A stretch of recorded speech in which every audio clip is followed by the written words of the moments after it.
গত ক্লাসে আমরা দোয়েল পাখি আর একটা দৃশ্য আঁকানো দেখাইছিলাম, শরৎকালের দৃশ্য। মোটামুটি ওই একটা দৃশ্য থেকে যেন ওভারঅল একটা দৃশ্য আঁকানো যায়, পরীক্ষায় যেরকম থাকে। গত বছরের পরীক্ষা ছিল মনে হয় ফুল লতা পাতা এসব দিয়ে একটা দৃশ্য অঙ্কন করার কথা বলা হয়েছিল। তো এরকম যেন একটা দৃশ্য থেকে ওভারঅল একটা ধারণা পাওয়া যায়, এটা দেখাই দিয়েছিলাম। তো এটা আমি অল্প অল্প পরিসরে একটা আলোচনা করে দিই। দোয়েল পাখির শুধু একটু ফর্মটা মাথায় রাখলেই হবে যে দোয়েল পাখির ফর্ম এটা। এর উপরে আপনি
এটা যদি একটা দৃশ্য হিসেবে ধরি আমরা, এই জায়গায় আরও কিছু এলিমেন্টস দিলাম, ঘর টর আবে যাবে কিছু একটা এলিমেন্টস দিলাম। তো এটা যদি দৃশ্য হিসেবে ধরি, আমরা জানি প্রতিটা ঋতুর জন্য আলাদা আলাদা সাবজেক্ট তৈরি হয়। যেমন শীতকালের জন্য খেজুর গাছের রস হয়, কুয়াশা তৈরি হয়, আগুন পোহায় অনেকেই। তো শীতকালের দৃশ্য যদি আমরা অঙ্কন করি, সেই ক্ষেত্রে শরৎকালের দৃশ্যের ক্ষেত্রে যদি আমরা এই জায়গায় কাশফুল ধরি, কাশবন ধরি, হ্যাঁ শরৎকালে তারপর নানান ধরনের পাতা দেখা যায়, সবুজ পাতা দেখা যায়, কিছু লাল ফুল দেখা যায়। তারপরে আমরা যদি শীতকালে ধরি, আমরা এই এলিমেন্টসগুলো বাদে একটা খেজুর গাছ দেব, যদি সম্ভব হয় আগুন পোহাচ্ছে 2-3 জন মানুষ, এটা যোগ করে দেব। যদি গরমকাল ধরি, ঠিক একই সাবজেক্ট, একটা ঘর, একটা খড়ের কাদা। তার গরমকালের জন্য আমরা একটা কাঁঠাল গাছ লাগাই দেবো, কয়েকটা কাঁঠাল লাগাই দেবো। এরকম বর্ষাকাল যদি ধরি, বর্ষাকালে বৃষ্টি পড়তেছে, একটা নদী আছে, একটা নৌকা আছে, এরকম। তারপরে আরও এরকম যা আছে, প্রত্যেকটা ঋতুর জন্য আলাদা আলাদা এলিমেন্টস তৈরি হয়। এটা গত ক্লাস আলোচনা করছিলাম। আজকে আমরা মোরগ, আর বিগত পরীক্ষাতেও মনে হয় বিশ্রাম নেওয়া পথিক ছিল।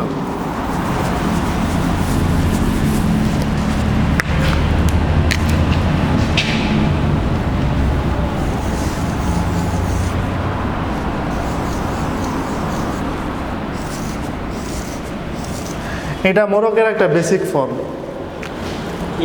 মোরগের বেসিক ফর্ম।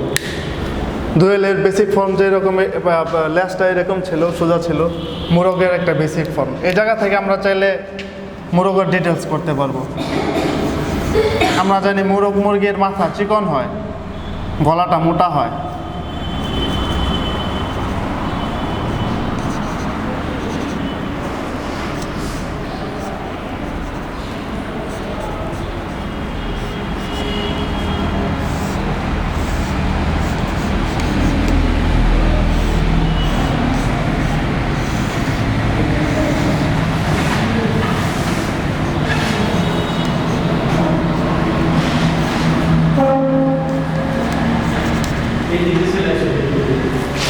আপনাদের এদিকে দেখা যায় না?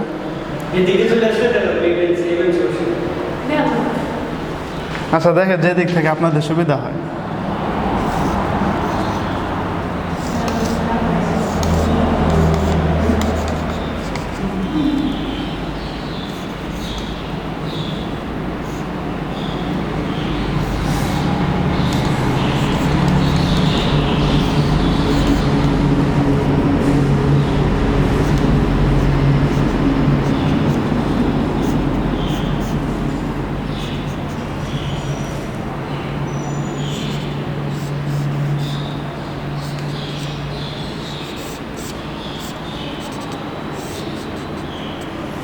এটা মোরগের সামান্য একটু ডিটেলস। এর উপরে চাইলে আমরা তো সাধারণত পরীক্ষায় পেন্সিলে থাকে, কালার করার কথা বলা হয় না। যদি কালার করার কথা বলা হয় এক এক জায়গায় এক এক ধরনের কালার থাকে, আর যদি পেন্সিলে বলা হয় সেক্ষেত্রে পেন্সিলে আঁকতে হয়। পেন্সিলেও আমরা চেষ্টা করব বিভিন্ন কালারগুলো দেওয়ার। যেমন আমি একটু সহজ উপায়ে বলে দিই, যদি লাল কালারের জন্য পেন্সিল কালার আমরা করতে যাই, এটা একটু আলাদা কালার হয়। নীল কালারের জন্য পেন্সিল কালার করতে গেলে একটু আলাদা হয়। যেমন সাদা কালোতে করতে গেলে ধরেন মোরগের এই পাটটা একদম হলুদ, এই পাটটা একটু লাল, এই পাটটা আরও গাঢ় লাল। এইটুকু আমরা পেন্সিলে যদি ফুটাইতে যাই, শুধু সামান্য এইটুকু মাথায় রাখলেই হবে যে এই পাটটা যেহেতু হলুদ, এই পাটটাতে আমরা হালকা পেন্সিল কালার করব। এই পাটটা যেহেতু এটা যেতে আরেকটু ডার্ক, এটাতে আমরা আরেকটু ডার্ক কালার করব। এই পাটটা যদি এটা যেতে আরেকটু ডার্ক বা লাইট হয়, লাইট হলে আমরা হালকা কালার করব, আর যদি ডার্ক হয় তাহলে আরেকটু ডার্ক কালার করব। সাধারণত নিচের দিকে, ভারী বস্তুর নিচের দিকে ডার্ক কালার বেশি থাকে। এই জায়গায় যেহেতু ডার্ক থাকবে, এই জায়গায় আমরা সর্বোচ্চ ডার্ক কালার, পেন্সিলের সর্বোচ্চ ডার্ক কালার করার চেষ্টা করব। শুধু একটু মাথায় রাখলেই হয়। ওই একটা দুইটা পেন্সিল হইলেই হবে। শুধু মাথায় এই বেসিক ফর্মটা থাকলে আপনি দুইটা পেন্সিলে করে ফেলতে পারবেন, 4B 2B। জি আসেন। হ্যাঁ, যদি উল্লেখ থাকে, এরকম উল্লেখ থাকে সাধারণত যে সাদা কালো করে আসার কথা বলা হয়। যদি সাদা কালো করার কথা উল্লেখ থাকে, সেক্ষেত্রে হচ্ছে যে সাদা কালো যতটা ডাইমেনশন নিয়ে আসা যায় চেষ্টা করবেন যে ডাইমেনশন সহ ধরার। আর উল্লেখ যদি না থাকে, যদি বলা হয় যে ড্রয়িং বেস রাখার জন্য, তাহলে ড্রয়িং বেস রাখলেই হবে। আচ্ছা, ঠিক এই ফর্মে আপনাদের এখান থেকে তো দেখা যাচ্ছে না, এই ফর্মে যদি আমরা আরেকটা মোরগ আঁকি,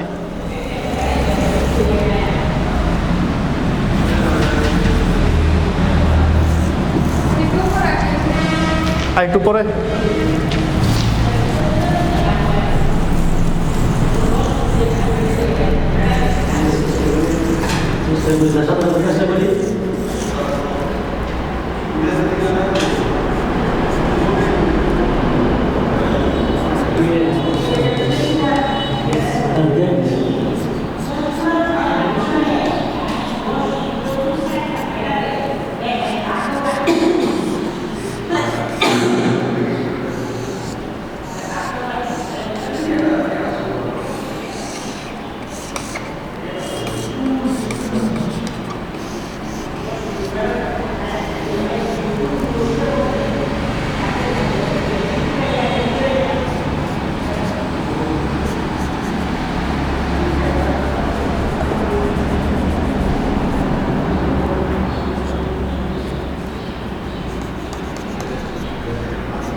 সেই জায়গায় আমি আরেকটা বিষয় একটু বলে দিই।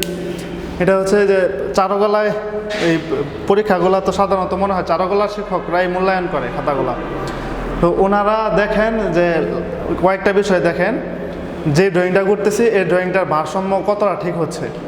একটা মানুষ বা একটা মোরগ, পাখি, একটা গাছ যে ফর্মে আঁকি সেটা তো একটা তলে দাঁড়ায় আছে বা একটা তলের উপরে সে অবস্থান করতেছে, তো ওইটা বোঝা যাচ্ছে কিনা, এটার ভ্যালু বলা হয়। ভ্যালুটা উল্লেখ করে, ভ্যালুটা দেখেন তারা। তারপরে যেটা দেখেন এটা হচ্ছে লাইনটা আসলে আমরা কতটা, ওই যে আমরা প্রথম যেটা বললাম যে এই জায়গায় যদি হলুদ কালার হয় আমরা চেষ্টা করব হলুদ কালারের জন্য হালকা কালার করার জন্য। তার পাশে যদি ডার্ক কালার হয় তাহলে আমরা চেষ্টা করবো যে আরেকটু ডার্ক কালার করার জন্য। এর পাশে যদি নীল কালার হয় বা হয়তো মুরুগে নীল কালার নয়, অন্যান্য যে সাবজেক্টে নীল কালার আছে বা আরও ডার্ক কালার আছে, কালো কালার আছে, আমরা চেষ্টা করব এর চাইতে আরেকটু ডার্ক কালার করার জন্য। ওনারা এটা দেখেন যে এই কালার ডাইমেনশনগুলো, কালার ভ্যালুগুলো নিয়ে আসা গেছে কিনা। তো কালার ভ্যালু নিয়ে আসতে গেলে আমাদের এই ফর্মটা একটু জানতে হবে, এটার টোন বলা হয়।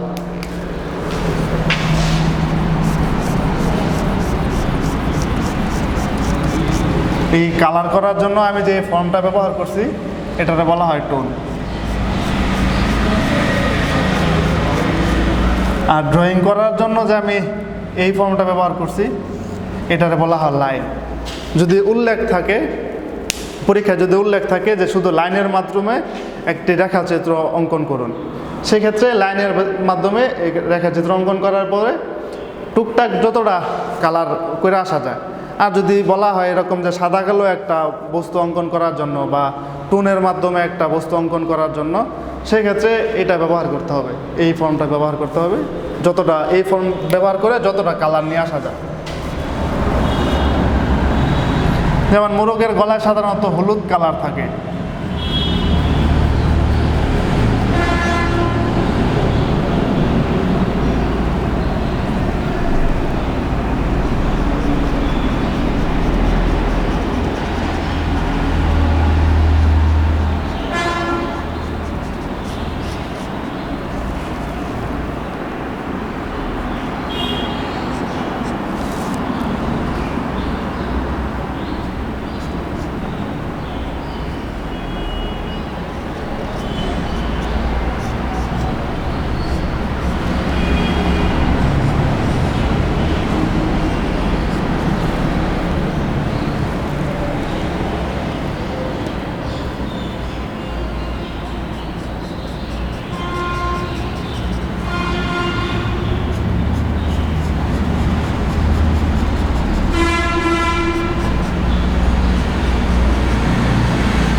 এরকম এটারে চাইলে আরও যতটা ডাইমেনশন নিয়ে আসা যায়। যেমন এই জায়গায় মোরগের বিভিন্ন ধরনের দোয়েল পাখিতে তখন যেটা দেখালাম, দোয়েল পাখিতে মাঝখানে সাদা রং থাকে, সাদা একটা ফর্ম থাকে, এরকম সাদা একটা ফর্ম থাকে। কিন্তু মোরগে বিভিন্ন ধরনের ফর্ম থাকে। যেমন এই জায়গায় আমি শুধু একটা ফর্ম ধরছি, এই জায়গায় যদি নিচে আরেকটা ড্রয়িং করি,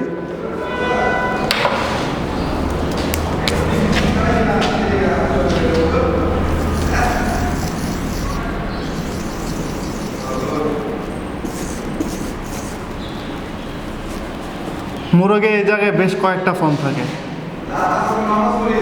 যেমন গলায় একটা ফর্ম থাকে এরকম।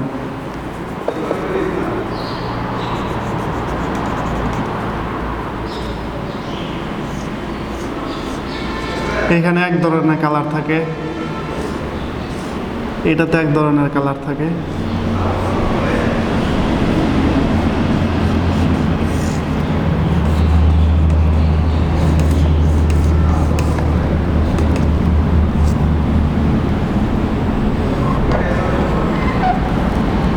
এই জায়গায় সর্বোচ্চ ডার্কটা থাকে।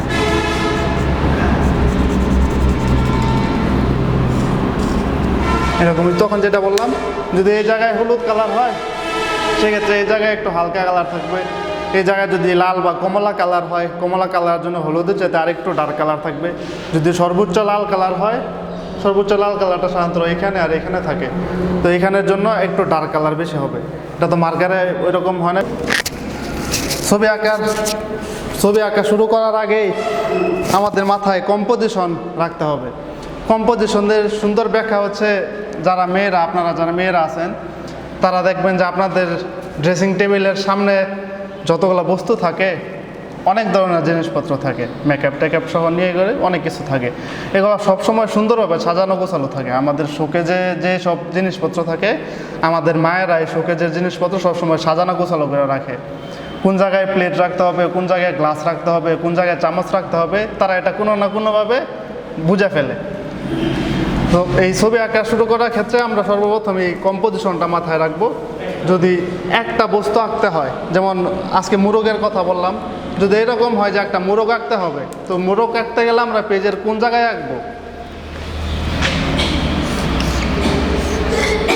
এটুক যদি আমাদের পেজ হয়, পেজ তো সাধারণত 6 ইঞ্চি বা 6 ইঞ্চি বা 8 ইঞ্চি বা 8 ইঞ্চি থাকে, তো এটুক যদি আমাদের পেজ হয়, ঠিক কোন জায়গায় আঁকবো বা কতটা বড় করে আঁকবো, আমরা চেষ্টা করব সর্বোচ্চ ঠিক এই জায়গায় আঁকার জন্য। যদি একটা বস্তু হয়, এই জায়গায় আঁকার জন্য এবং এতটুকু বড় করে আঁকানোর জন্য।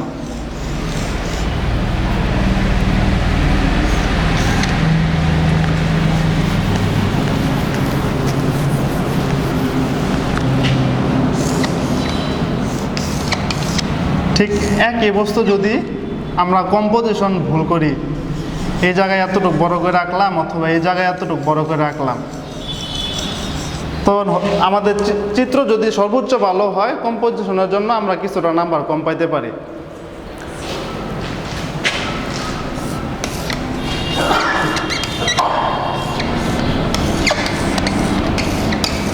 এটা গেল কম্পোজিশনের বিষয়। কম্পোজিশনের পরে মাথায় রাখবো, যদি দৃশ্যমান কোনো শক্ত বস্তু আঁকি, উদাহরণস্বরূপ একটা পাখি আঁকলাম, একটা মোরগ আঁকলাম, একটা মানুষ আঁকলাম, তো তার মুভমেন্ট যেদিকে, ওই দিকে একটু স্পেস রাখবো। ওই বস্তুটা যেদিকে তাকায় আছে, ওই দিকে আমরা স্পেস রাখবো।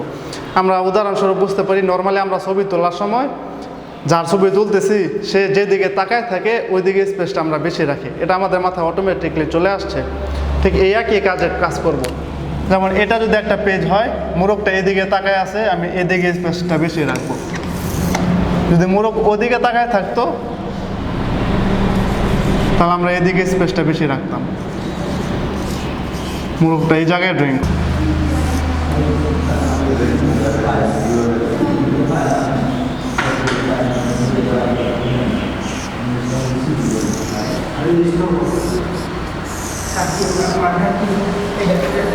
শেষ। হ্যাঁ,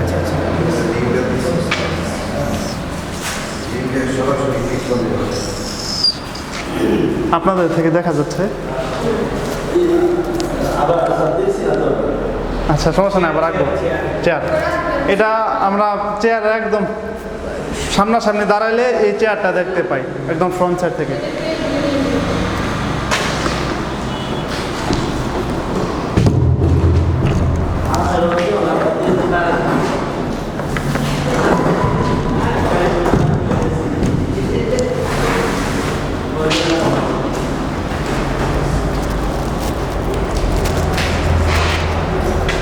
একদম ফ্রন্ট সাইড থেকে দাঁড়াইলে আমরা এই চেয়ারটা দেখতে পাই। যদি আমরা আরেকটু ভিন্ন সাইড থেকে দাঁড়াই,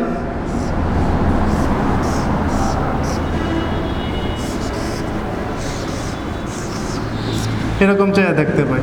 যদি আরেকটু ভিন্ন সাইড থেকে দাঁড়াই,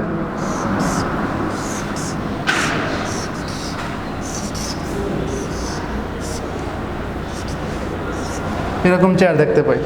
তো মানুষের ফিগার মূলত এই ফর্মেই হয়। কিন্তু এই ফর্মটারে আমরা হিউম্যান ফিগারে রূপান্তর করি।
এর পরবর্তীতে আমরা চেয়ারের ফর্ম থেকে যেরকম এইটুক নিয়ে আসছি, এর পরবর্তীতে আমরা আরও চাইলে আরও ডিটেলস করতে পারবো। যেমন হাত সাধারণত হালকা হয়েছে দেখে আমরা সহজের জন্য এইভাবে রেখে দিয়েছি।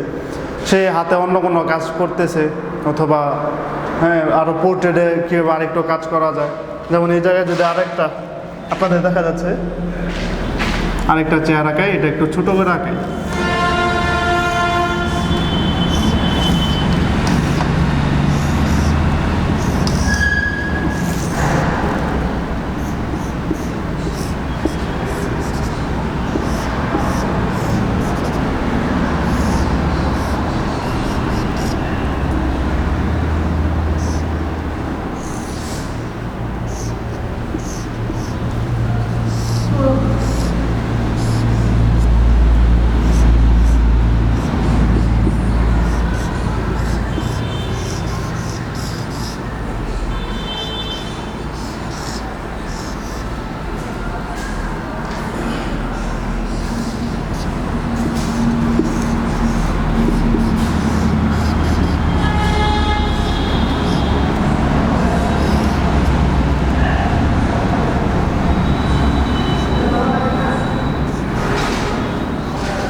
যদি এরকম উল্লেখ থাকে যে একটা বিশ্রাম নেওয়া পথিক সহ দৃশ্য অঙ্কন করার কথা বা একটা বিশ্রাম নেওয়া পথিক আঁকার কথা, তো বিশ্রাম নেওয়া পথিক আঁকতে গেলে আসলে শুধু আমরা একটা ফিগার আঁকা দিয়ে শেষ করে আসতে পারবো না। এর আশেপাশে একটু পরিবেশটা সহ ধরে নিতে হবে। সে কোন জায়গায় বিশ্রাম নিতেছে, এটা কিভাবে বিশ্রাম নিতেছে, এটা জায়গার উপরে নির্ভর করে যে কোন জায়গায় বসলে আসলে কিভাবে বিশ্রাম নেওয়া যায়।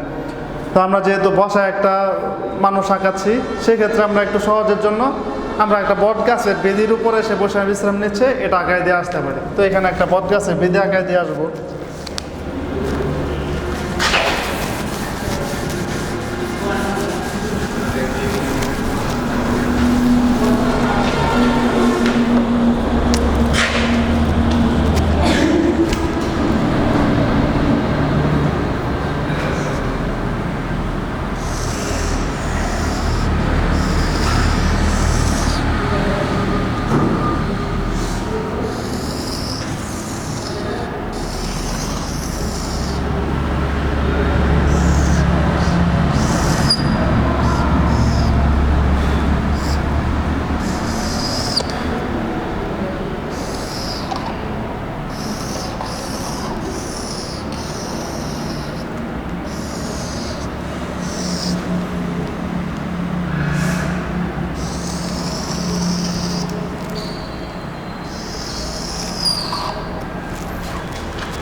এটা যদি আমি একটু ছোট করে আঁকতাম,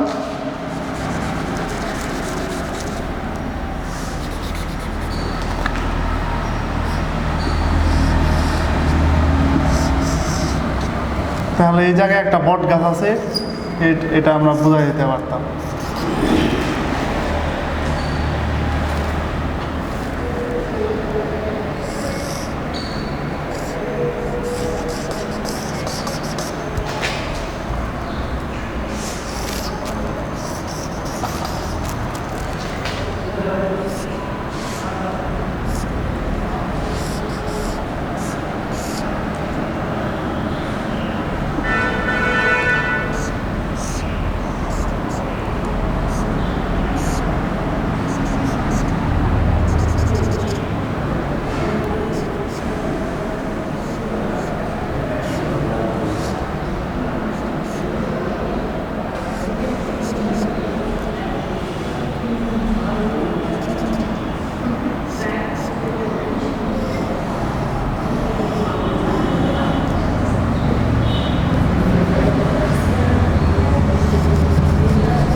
তার আশেপাশে এই পরিবেশটা সহ যদি আমরা ধরে দিয়ে আসি, তখন এটা একটা পূর্ণাঙ্গ চিত্রাঙ্কন মনে হবে।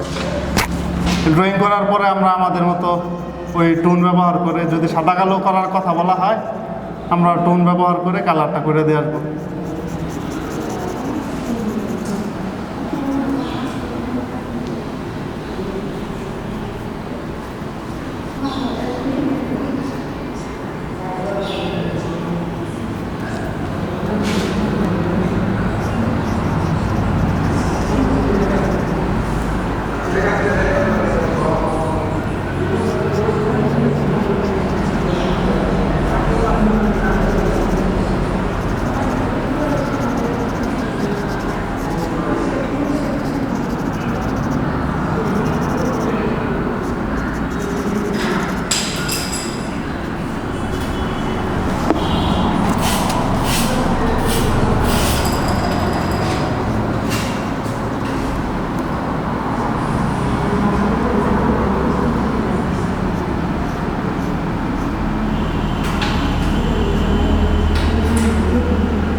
কালার টি শার্ট, হাত, পা,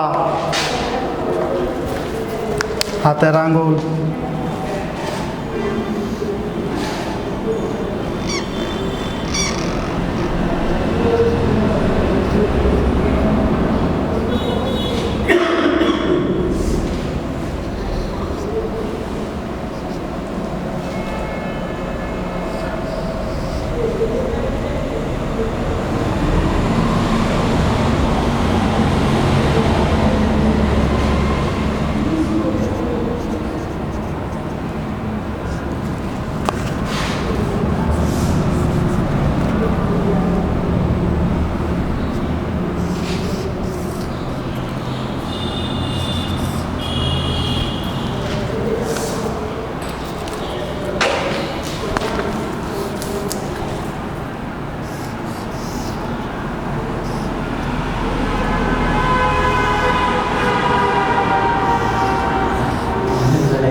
এরকম আরও যদি মাথায় কিছু এলিমেন্টস আসে, পাশে একটা ইট থাকতে পারে, এখানে একটা ইট থাকতে পারে,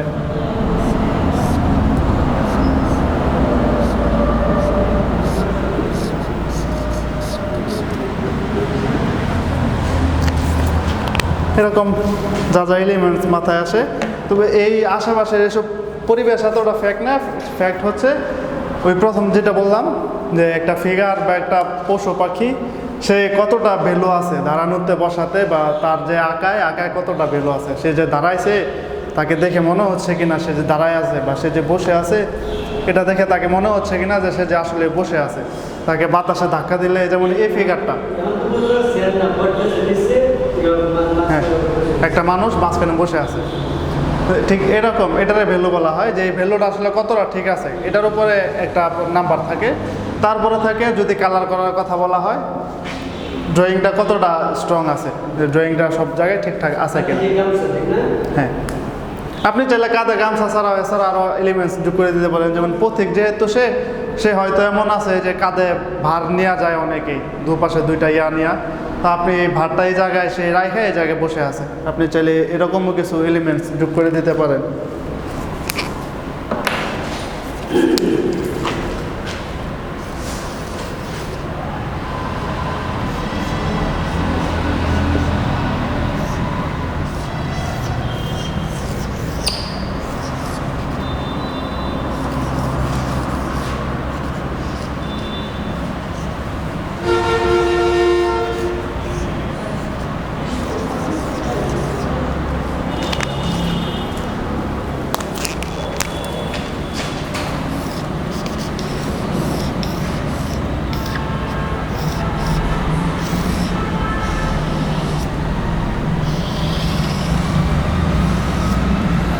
সে দুপাশে দুইটা ভার এটা রেখে সে হয়তো বিশ্রাম নিচ্ছে।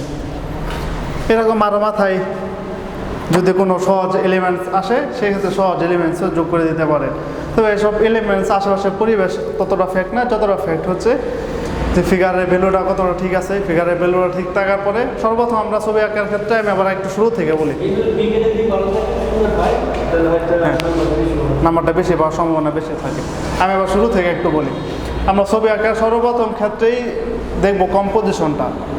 আমরা যে ফিগারটা আঁকাচ্ছি আমি কিন্তু আঁকানোর শুরুতেই মোটামুটি একটা কম্পোজিশন মাথায় নিয়ে নিয়েছিলাম, যদিও যে আমি আসলে তখন ভাবি নাই যে ফুল একটা কম্পোজিশন আঁকবো। যদি এটা ভাবতাম তাহলে ফিগারটা আমি আরেকটু ছোট করে দিতাম, ছোট করে উপরে একটু জায়গা থাকতো, উপরে গাছটা বোঝানো যেত।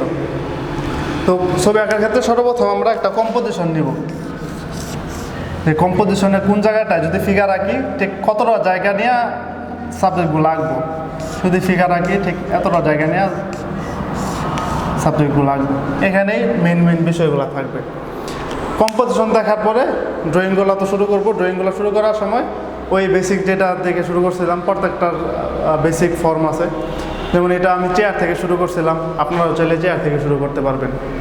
চেয়ার থেকে শুরু করে আস্তে আস্তে আস্তে আস্তে যতটা ডিটেলস করা যায়। এরপরে যদি আমি এখন কালার দেওয়া শুরু করি, মার্কার তো এখানে কালারগুলো আসলে ওইভাবে দেওয়া যাচ্ছে না। যেমন এই চুলে শুধু আমি এক গ্রেডের টোন দিছি। আমরা জানি চুলের কালার একদম কালো, চুলে আমি আরও কয়েক গ্রেডের টোন দিয়ে দিতাম। যদি পেন্সিল থাকতো আমি চুলে আরও কয়েক গ্রেডের টোন দিয়ে দিতাম। যেমন মুখে আমি সর্বোচ্চ লাইট রাখছি এই জায়গায়। তো মুখে চাইলে আমি এই ড্রয়িংগুলো বের করে করে নাকের এই ড্রয়িং, এখানের এই বাজ, সাধারণত মানুষের মুখে এতটুকু দাগ থাকে, এই জায়গাটায় লাইট থাকে, এই ড্রয়িংগুলো বের করে করে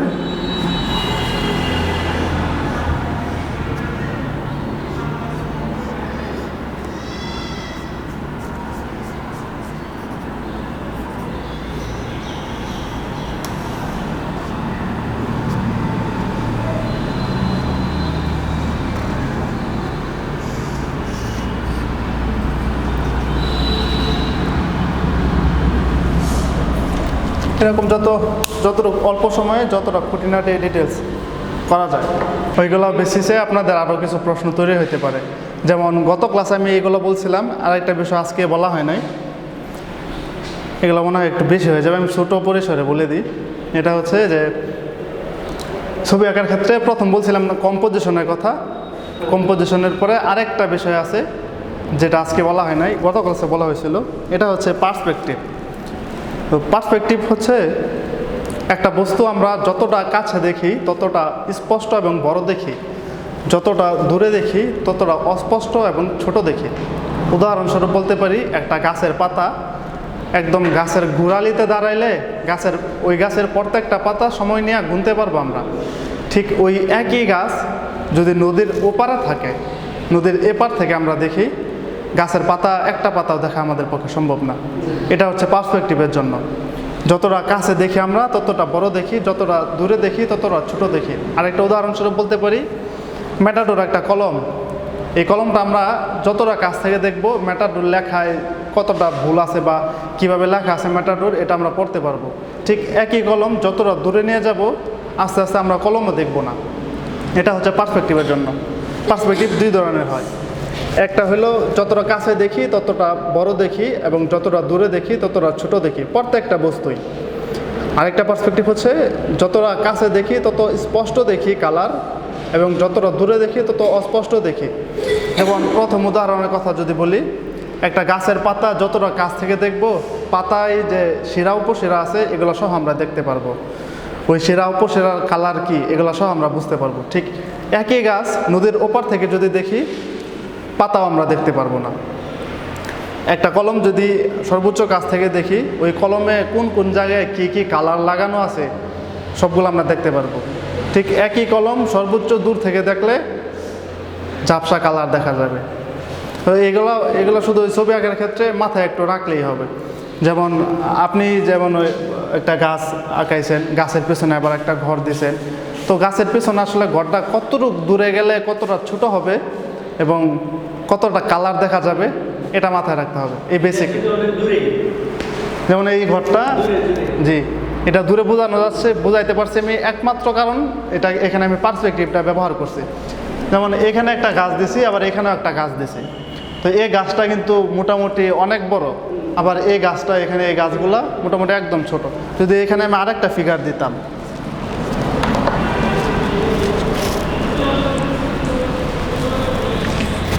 এই জায়গায় যদি আমি আরেকটা বা আরও কিছু ফিগার ব্যবহার করি, এই ফিগারগুলো কেমন হবে?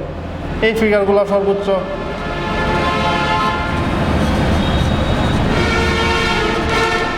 এতটা বড় হবে। এইখানে এইগুলো এসব তো দূরে, এই জায়গায় যদি আমি আরেকটা ফিগার দিই,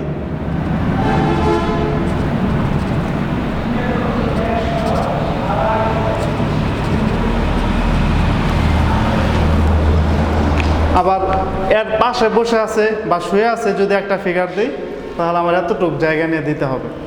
এটা পার্সপেক্টিভের জন্য। এই বেসিক বিষয়গুলো ড্রয়িং করার সময় মাথায় একটু রাখলেই হবে। আজকে ক্লাস নিয়ে আপনাদের কোনো প্রশ্ন থাকলে বলতে পারেন।